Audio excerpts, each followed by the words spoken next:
What is going on, my friends? Welcome back to the channel, welcome back to the motovlog, and welcome to another ride here with me, myself, my motorcycle, and I. Today I wanted to cover a perennial question. Is it more fun to ride a slow bike fast or a fast bike slow?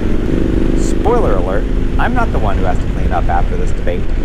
But, let's be real. Riding a slow bike fast is like putting on a pair of fresh socks, or it just feels right. Just like this here Triumph Scrambler. It just feels right. So, what about twisty roads? Riding a slow bike is fantastic.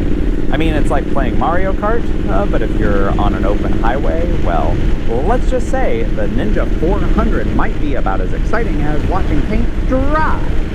Seriously, though, if you're cruising the highway on a bike that makes 50 horsepower, you're probably better off knitting a sweater. But hey, at least you'll be warm while you contemplate your life choices.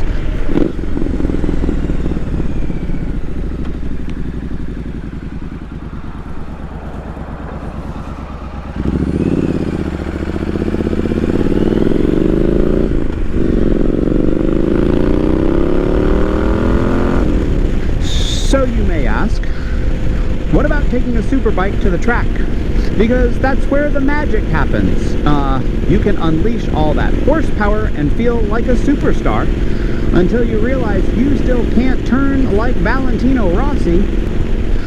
But yeah, in tight twisties, managing horsepower is like trying to do your taxes.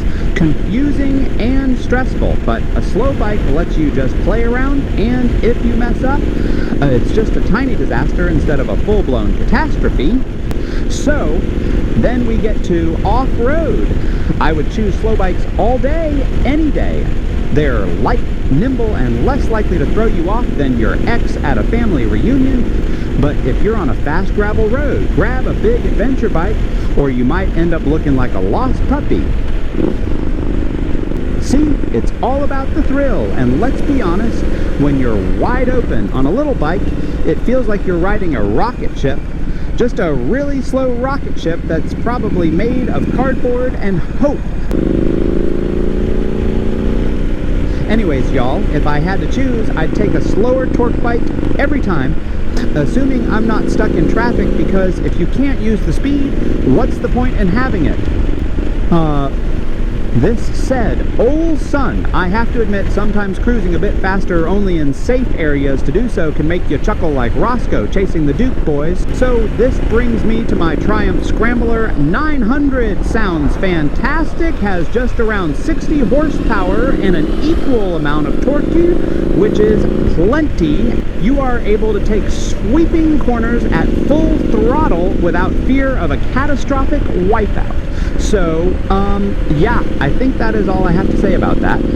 Oh wait, last thing is about learning to ride. You get way more experience riding a slow bike fast than you do riding a fast bike slow. I mean, I can't tell you how many people I know who say they ride an R1, but really just survive it.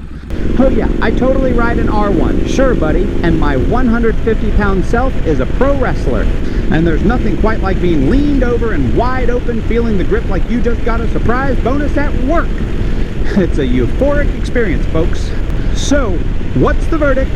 You've got to ride both. You can't appreciate the fast bikes without experiencing the joy of a slow bike. It's like tasting different ice creams. Who doesn't love a good rocky road? Thanks for hanging out with me today. Don't forget to like, subscribe, and drop your thoughts on slow bike fast versus fast bike slow in the comments. Anyways, y'all, this video is over, and I'm out. Cheers!